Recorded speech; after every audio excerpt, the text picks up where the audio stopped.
হাজারো শহীদ সকলের প্রতি আমার শ্রদ্ধা জানাই। যারা আহত হয়ে এখনো লড়ছেন তাদের প্রতি আমাদের সর্বোত্তম সহমর্মিতা। আমরা তাদের পাশে ছিলাম, আছেই থাকব। সময় অত্যন্ত কম, একটু পরে আজান দেবে। আমি অত্যন্ত সংক্ষেপে দু একটি কথা বলি। বন্ধুগণ, আমরা আগেও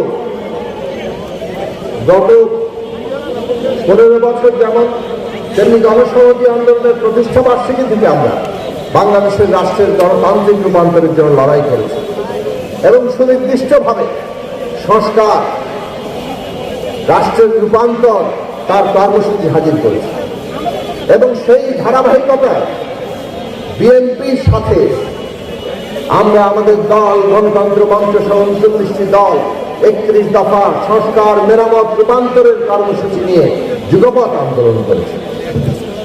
আমরা রাষ্ট্র ব্যবস্থার সংস্কারের লড়াই করেছি। আমরা রাষ্ট্র ব্যবস্থার সংস্কারের কাজের জন্য আমাদের সর্বোত্তম কাজ এই সরকারের মধ্যে থেকেও, এই সংসদে থেকেও আমরা সেই কাজ করব। আগামী 4 তারিখ ইতিমধ্যে এই সংস্কারের লক্ষ্যে সংসদে যে কমিটি গঠিত হয়েছে, সংশোধনের কমিটি, সেই কমিটির প্রথম বৈঠক আছে। আশা করি আমরা রাজনৈতিক সংস্কারের যে অঙ্গীকার তৈরি হয়েছে, রাজনৈতিক দলগুলো দীর্ঘ আলোচনা শেষে যে জুলাই জাতীয় সনদ স্বাক্ষর করেছেন, নোটক দিচ্ছেন সহ, কারণ প্রস্তাব অনেক থাকতে পারে, কিন্তু এটা খুব পরিষ্কার ন্যূনতম জাতীয় ঐক্যমত্য ছাড়া এই পর্যায়ে আমরা গণতান্ত্রিক উত্তরণে যেতে পারবো না। কাজেই জনগণ ভোট দিয়ে জুলাই জাতীয় সনদের যে বাস্তবায়নের ম্যান্ডেট দিয়েছে, সেই অনুযায়ী যাতে জুলাই জাতীয় সনদের রাজনৈতিক সংস্কার, সাংবিধানিক সংস্কার বাস্তবায়িত হয়, আমরা তার সর্বোচ্চ চেষ্টা চালাবো। আমরা 31 দফা কেবল রাজনৈতিক সংস্কারের জন্য করি, অর্থনৈতিক সংস্কার, সামাজিক সাংস্কৃতিক সংস্কার, এই সবগুলো পরিবর্তন ছাড়া বাংলাদেশ 71 সালের মুক্তি সংগ্রামে যে আকাঙ্ক্ষা তৈরি হয়েছিল, সেই পথ ধরে বারবার উল্টো পথের যে যাত্রা, তাকে জুলাই অভ্যুত্থান যেভাবে আবার নতুন দিক নির্দেশনা দাঁড় করিয়েছে, 71-এর ধারাবাহিকতায় দাঁড় করিয়েছে, সামনে মানবিক মর্যাদা, সামাজিক ন্যায় বিচারকে বৈষম্যহীন বাংলাদেশের ভাষায় বাংলাদেশের সামনে নতুন দিশা হাজির করেছে। আমরা সেই দিকে দাঁড় করাতে চাই। দাঁড় করাতে চাইলে দেশের অর্থনীতি, দেশের সমাজ সংস্কৃতি তাকে বদলে দিতে হবে, আর সেই কারণে 31 দফায় স্পষ্টভাবে সেই লক্ষ্য থাকবে। আজকে সরকারের কাজ করার সুবাদে এই কথা পরিষ্কার আমরা করতে চাই। প্রথম কথা ছিল এই দেশের শ্রেণী, ধর্ম, বর্ণ, লিঙ্গীয় পরিচয় নির্বিশেষে প্রত্যেক মানুষ যাতে আমাদের এই রাষ্ট্র জীবনে অধিকার আর মর্যাদা পায়, একজন মানুষও যাতে বাইরে না থাকে, তার জন্য আমরা কাজ করব। এবং এই সরকার আমরা 1 সিটিজেন 1 নাম্বার, একজন নাগরিক তার একটি নাম্বার, একটি ওয়ালেট, এই নীতি কার্যকর করার উদ্যোগ গ্রহণ করেছে। এর মধ্য দিয়ে সমস্ত কর্মকাণ্ডে এবং উন্নয়ন কর্মকাণ্ডে প্রত্যেকটি নাগরিক যাতে তার ন্যায্য অবস্থান থাকে, তার ব্যবস্থা হবে, একজনও বাদ করবে না।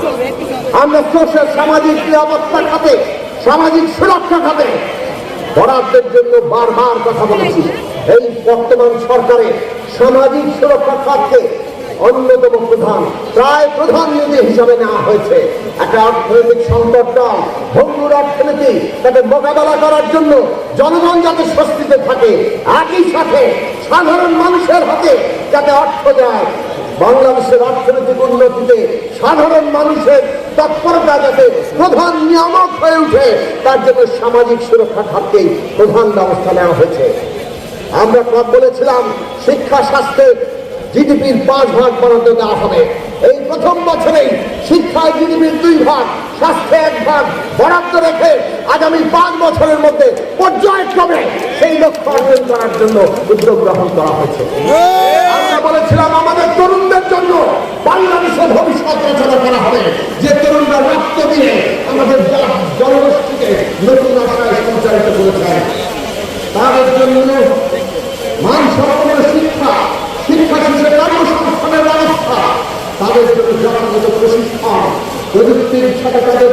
জগতের পরিচয় এমন পরিচয় যাতে দেশে এবং বিদেশে আগামী দিনের ভবিষ্যৎ প্রযুক্তি নির্ভর সুনিশ্চিত হচ্ছে তার সাথে তারা যাতে যুক্ত হতে পারে তার জন্য তাদের গড়ে তোলা হবে। পুরো শিক্ষা ব্যবস্থা, পুরো প্রযুক্তি শিক্ষা ব্যবস্থাকে সারা দেশ পর সেইভাবে গড়ে তোলার উদ্যোগ নেওয়া হচ্ছে।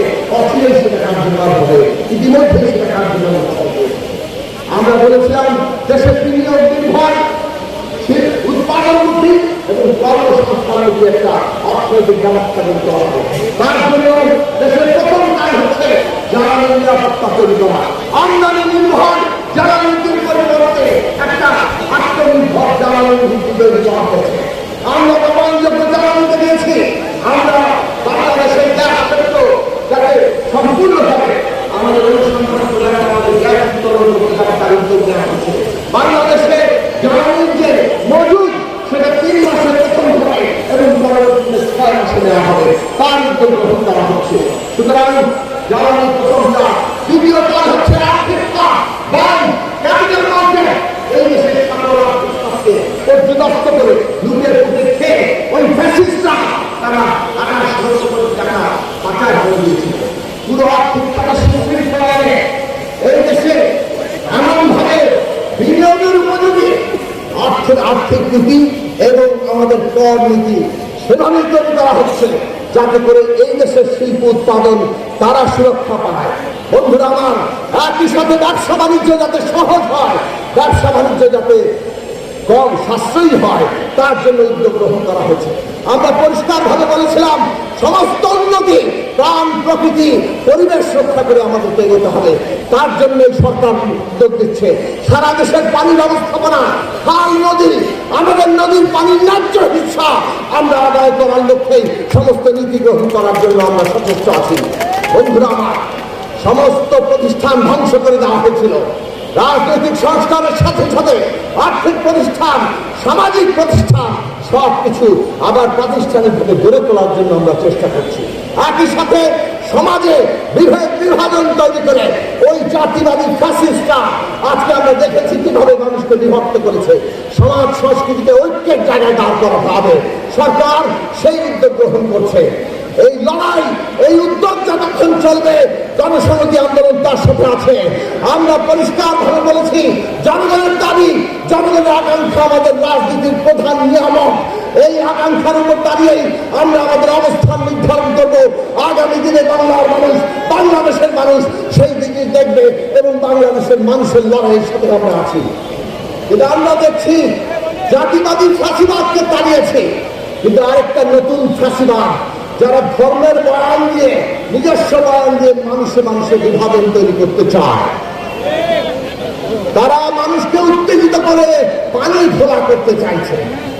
সরকার যখন জন আকাঙ্ক্ষা, জুলাইয়ের আকাঙ্ক্ষাকে পূরণ করার উদ্যোগ দিচ্ছে, তারা দেশে একটা উত্তেজনা সৃষ্টি করে একটা ঘোলা পানি তৈরি করতে চাচ্ছে। জনগণকে আজকে সতর্ক থাকতে হবে। আমরা গণসংহতি আন্দোলন পরিষ্কার মনে করি কোন রকম মত তৈরি করে নাগরিকের অধিকার কেড়ে নেওয়া যাবে না। আমরা গণসংহতি আন্দোলন লড়াই করেছি, রাজনৈতিক প্রতিপক্ষের উপরে হামলা করা যাবে না। আমরা গণসংহতি আন্দোলন পরিষ্কার লড়াই করেছি দেশের সকল নাগরিকের মর্যাদা লড়াই করতে হবে। ধর্মের নামে, লিঙ্গীয় পরিচয়ের নামে কিংবা অন্য কোনো পরিচয়ের নামে কারো অধিকার হরণ করা যাবে না। আজকে বাংলাদেশে একটা মত তৈরি করে নতুন ফ্যাসিবাদী তৎপরতার জন্য বিরোধী দলের যে পরোক্ষ উস্কানি, আজকে জনগণকে এটা সতর্ক থাকতে হবে। জুলাই রাষ্ট্র এবং জাতীয় পুনর্গঠনের যে কর্তব্য আমাদের সামনে হাজির করেছে, এই কাজ সৃষ্টিতে রাতারাতি করা যায় না। কাজেই এই কাজ করার সময় দিতে হবে। সেই সময়ে যারা পানি ঘোলা করতে চায় তাদের ব্যাপারে সতর্ক থাকতে হবে। আর তার জন্য গণসংহতি আন্দোলন তার সমস্ত শক্তিকে সংহত করে জনগণকে আরো ঐক্যবদ্ধ করার কর্তব্য আমার হাতে নিতে হবে। আশা করি গণসংহতি আন্দোলনের প্রত্যেকটি নেতা কর্মী বাংলাদেশের মানুষের বর্তমানে যে আকাঙ্ক্ষা, জাতীয় পুনর্গঠনের আকাঙ্ক্ষা, তাকে ধারণ করে জনগণের মধ্যে ঐক্য সৃষ্টি লড়াই অব্যাহত রাখবে। সেই আশাবাদ রেখে আবার জুলাই শহীদদের সহ সকল শহীদ